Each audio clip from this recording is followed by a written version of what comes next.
Shalom.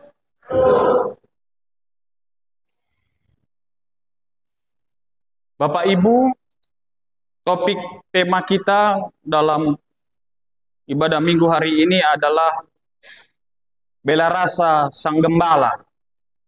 Tadi sudah kita baca Injil Markus 6 ayat 30 sampai 34, ayat 53 sampai 56.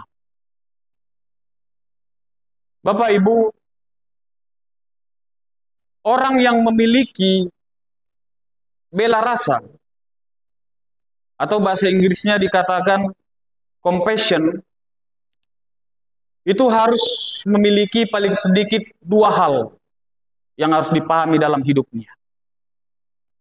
Yang pertama itu empati, dan yang kedua itu aksi. Dalam pembacaan kita secara keseluruhan, Injil Markus ini merupakan bagian dari Injil Sinoptis.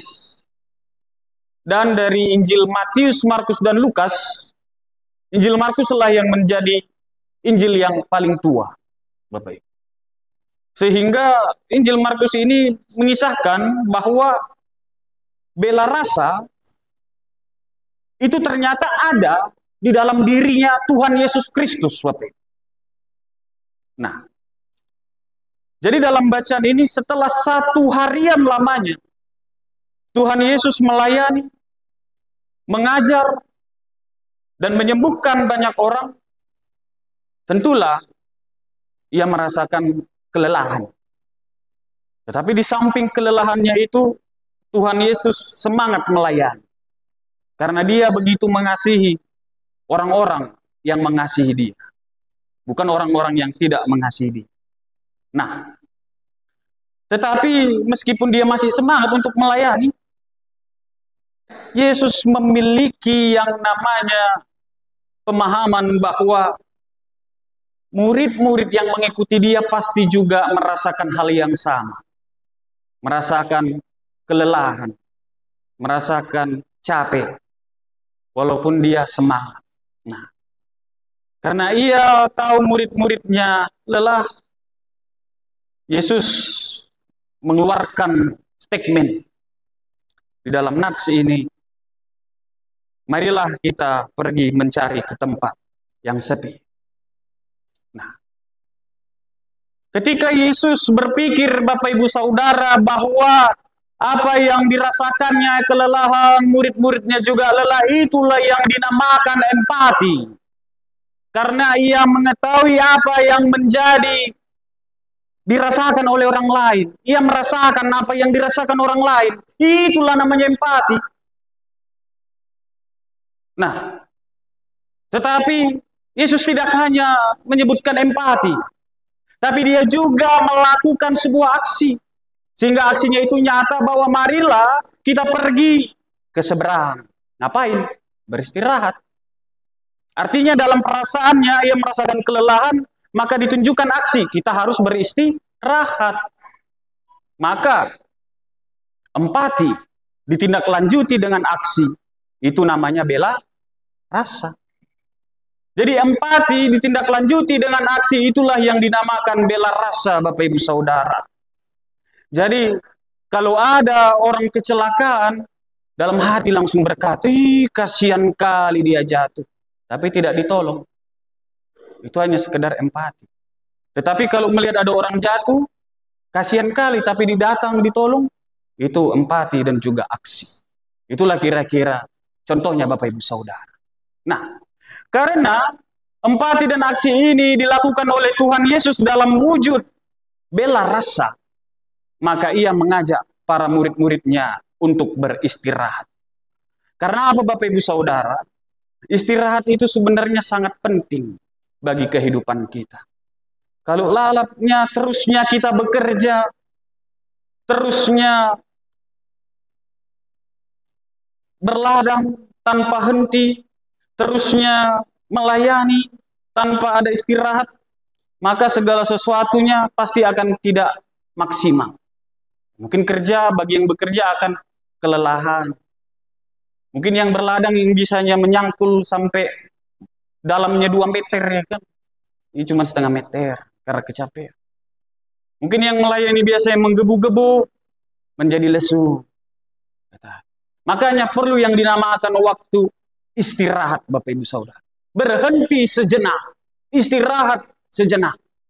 Karena minggu lalu pun Bapak Ibu ketika kita bersama-sama beribadah, saya juga merasakan yang dirasakan oleh Tuhan Yesus. Lelah, lalap berdiri. Mau foto pun udah goyang-goyang dengkul, walaupun masih muda, capek. Itulah yang dinamakan perlunya manusia untuk beristirahat. Karena Yesus sendiri pun Bapak Ibu Saudara mengajak murid-muridnya untuk beristirahat. Yesus pun melakukan istirahat. Karena tanpa istirahat yang cukup, pekerjaan apapun yang dilakukan itu pasti akan berantakan. Tidak maksimal. Tetapi saya mau katakan Bapak Ibu Saudara, kalau banyak istirahat daripada kerja, itu namanya malas. Jangan seperti itu. Tapi bekerja harus juga ada waktu istirahatnya. Jangan istirahat baru bekerja. Itu payah nanti, nggak digaji. Nah, itu dia Bapak Ibu Saudara. Sekali lagi saya mau ingatkan bahwa bela rasa atau compassion ini adalah gabungan empati dan aksi. Tanpa empati tidak akan ada aksi. Tanpa aksi, maka empati akan menjadi sentimental. Ada seorang teolog yang berasal dari Jerman.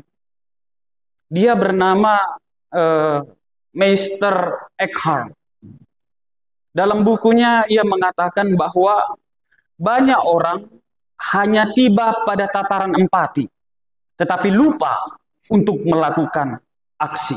Nah, contoh Bapak Ibu Saudara, persembahan pujian yang tadi sudah ditunjukkan oleh Komisi Pemuda. Kalau menurut catatan saya yang hadir untuk latihan di malam minggu asyik, itu kurang lebih ada yang namanya 23 orang. Tetapi maju tadi, berapa orang Bapak Ibu? Nggak kuhitung pula tadi. Oh iya ya. Nah. Mungkin Bapak Ibu berpikir, dalam empati, kok sedikit kali mereka ya. Aku pun merasakan Bapak Ibu, kok sedikit kali pemuda ya. Maka hari ini, lakukanlah yang namanya aksi. Anjurkan kepada pemuda-pemudi untuk hadir dan berani tampil. Karena saya lihat banyak tadi juga pemuda yang tidak maju. Udah saya panggil tadi nggak maju. Itu dia Bapak Ibu Saudara. Maka harus ditindaklanjuti dengan aksi. Ibaratkannya seperti ini. Seorang pemuda bisa saja mengatakan kepada pacarnya bahwa sayangku, tanpamu aku tidak bisa hidup. Tetapi ketika sakit pacarnya datang pun tidak. Itu namanya hanya empati tanpa ada aksi. Bisa juga suami hanya bisa memberi uang kepada istrinya dan anak-anaknya, tetapi tidak pernah menyediakan waktu untuk berbincang, untuk bercengkerama dengan mereka. Padahal Bapak Ibu Saudara, hal yang paling utama yang dibutuhkan oleh istri, sekali ya, ini kan. Hal pertama yang dibutuhkan oleh istri dan anak-anaknya adalah keterlibatan secara konkret. Empati adalah kasih tanpa keterlibatan, cinta tanpa aksi nyata. Maka teolog dari Jerman ini tadi, Meister Eckhart bilang bahwa Allah itu bukan hanya sekedar mengasihi, tetapi Allah memiliki bela rasa terhadap dunia. Dialah a compassionate of God. Allah yang punya empati sekaligus menunjukkan aksi nyatanya di dalam dunia. Dan aksi nyata Allah ini Bapak Ibu Saudara ditunjukkan lewat kehadiran nyata Yesus Kristus di tengah dunia. Lewat kehadiran nyata Tuhan Yesus Kristus di tengah-tengah Bapak Ibu Saudara menghadapi pergumulan, di tengah-tengah Bapak Ibu Saudara menghadapi sakit penyakit, di tengah-tengah Bapak Ibu Saudara menghadapi masalah-masalah, tapi Yesus hadir di tengah-tengah kehidupan Bapak Ibu. Itulah yang dinamakan bela rasa Sang Gembala, bela rasa Yesus Kristus. Yesus hadir di tengah-tengah kehidupan Bapak Ibu. Yesus hadir di tengah-tengah para murid dan murid merasakan kelelahan, ia mewujud nyatakannya dengan beristirahat. Bapak Ibu Saudara, ketika Yesus mencari tempat sunyi untuk beristirahat, tetapi masih saja ada orang-orang yang tetap bersikeras mengikuti dia. Ternyata dari sini saya renungkan Bapak Ibu Saudara, masih banyak orang yang membutuhkan pertolongan Tuhan Yesus. Masih banyak orang yang mengikut mereka itu adalah orang-orang sakit, orang yang terpinggirkan, orang yang haus akan firman Tuhan, dan tentu saja orang yang haus akan cinta dan perhatian. Makanya ketika mereka berjumpa dengan Yesus, Yesus mau menolong mereka, Yesus mau memulihkan mereka. Mereka merasa nyaman berada dekat Yesus. Karena apa? Karena Yesus menghargai mereka. Yesus menghormati mereka. Yesus mencintai mereka. Dan hal ini Bapak Ibu Saudara, saya mau katakan, Yesus mencintaimu. Yesus menghormatimu. Dan Yesus menghargaimu sebagai anak-anaknya. Maka, sebagai anak-anak Allah, kita harus saling menghormati, saling mencintai, saling menyayangi, saling menghargai. Karena Allah telah menunjukkan itu kepada dunia, maka kita, anak-anak Allah yang tinggal di dalam dunia, harus menunjukkan sikap seperti yang Yesus ajarkan di tengah-tengah kehidupan kita. Nah, Bapak Ibu Saudara, menariknya dari bacaan ini, meski Yesus dan para muridnya sudah letih dan sedang mencari tempat sunyi untuk beristirahat, banyak orang mengikuti mereka. Orang banyak itu pasti Bapak Ibu merasakan yang namanya panik, merasakan resah, frustasi oleh berbagai persoalan yang menghimpit mereka. Mereka pasti sedang merasakan yang namanya krisis berat. Mereka sangat membutuhkan pertolongan Tuhan. Mereka hanya bisa menaruh pengharapan yang sangat besar kepada Yesus. Karena kenapa Bapak Ibu Saudara? Karena bagi mereka hanya Yesus yang mampu membebaskan mereka dari segala kesulitan dan persoalan apapun. Bapak Ibu juga harus tekankan dalam hati bahwa hanya Yesuslah yang mampu untuk menyelesaikan permasalahan Bapak Ibu. Hanya Yesuslah yang mampu untuk menolong, mendampingi Bapak Ibu dalam menjalani kehidupan. Hanya Yesuslah yang menjadi teman sejati. Jadi kalau ada masalah Bapak Ibu, curhatlah kepada Tuhan Yesus. Curhatlah kepada Dia. Telepon Tuhan Yesus itu. Lewat apa? Lewat doa. Sampaikan segala sesuatunya kepada Tuhan. Iya Bapak Ibu. Firman Tuhan ini mau mengingatkan kembali tentang spiritualitas kita sebagai orang percaya. Sudahkah kita benar-benar menjadi anak-anak Allah yang memiliki bela rasa antara empati dan aksi digabungkan menjadi bela rasa? Karena Bapak Ibu Saudara, kata gembala itu adalah seorang pemimpin. Yesus adalah gembala agung. Dan hanya Yesuslah satu-satunya gembala yang tak bercacat celah dalam membimbing, memimpin umatnya. Oleh sebab itu, ketika mereka berlelah-lelah, harusnya istirahat. Tetapi karena ada orang yang lebih membutuhkan pelayanan, ia siap untuk melayani. Karena apa? Karena Yesus menyadari, Bapak Ibu Saudara, orang-orang pun menyadari pada saat itu, tidak ada pertolongan selain daripada Tuhan Yesus. Makanya lah mereka berbondong-bondong mengejar. Sakit-sakit pun rela dia datang, sampai bawa tilam. Bayangkan Bapak Ibu kalau baca teks ini, pakai tilam mereka digeret-geret di pinggir jalan. Supaya asal ku jamah saja jubahnya, diimaninya, pasti akan sembuh Bapak Ibu Saudara. Begitu luar biasanya Tuhan Yesus Kristus dalam bacaan ini. Bela rasa yang sungguh-sungguh menjadi sebuah panutan bagi kita. Sudah seharusnya kita bangga memiliki Tuhan seperti Tuhan Yesus Kristus. Karena dikatakan di sini hati Yesus tergerak oleh belas kasihan. Inilah empati di mana Yesus merasakan yang dirasakan orang-orang banyak itu, Bapak Ibu Saudara. Jadi saat ini apapun yang menjadi perasaan Bapak Ibu, apapun yang menjadi pergumulan Bapak Ibu, Yesus juga merasakannya. Yesus memiliki empati yang luar biasa. Apapun yang menjadi kesedihan hatiku, apapun yang menjadi kesedihan hati Bapak Ibu, Yesus tahu. Dan dia akan menyatakan aksinya, yaitu pertolongannya. Kapan? Sesuai dengan waktunya Tuhan. Pengkhotbah 3 ayat 11 mengatakan segala sesuatu indah pada waktunya. Amin? Iya. Itu dia Bapak Ibu Saudara, harus kita imani. Bahwa Yesus mengerti. Dan Yesus pasti akan menolong. Jadi Bapak Ibu Saudara, kasih Tuhan Yesus itu mengatasi keletihannya.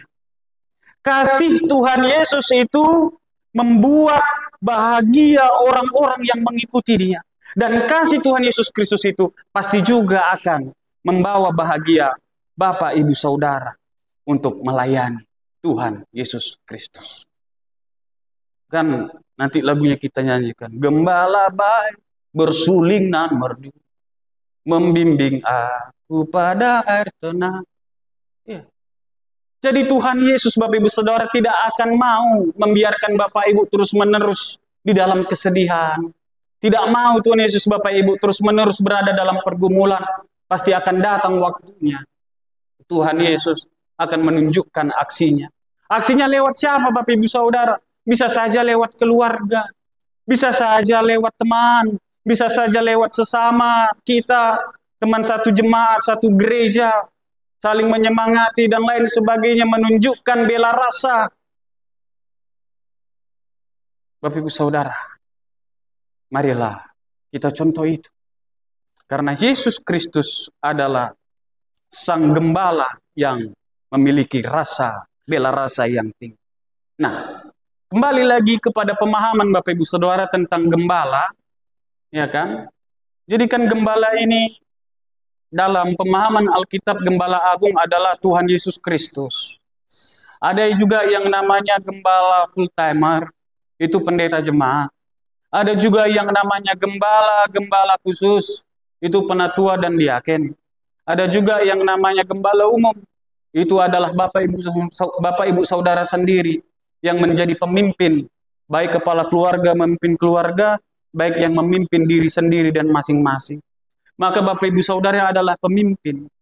Jadi kalau pemimpin, contohlah Yesus sang pemimpin agung yang memiliki bela rasa dan melaksanakannya itu dalam kehidupan. Maka Bapak Ibu Saudara pun juga harus demikian. Tunjukkanlah bela rasa itu kepada sesama. Tunjukkanlah bela rasa itu dalam kepemimpinan yang Bapak Ibu jalani dalam kehidupan. Sulit-sulit, tetapi Yesus akan menolong. Amin.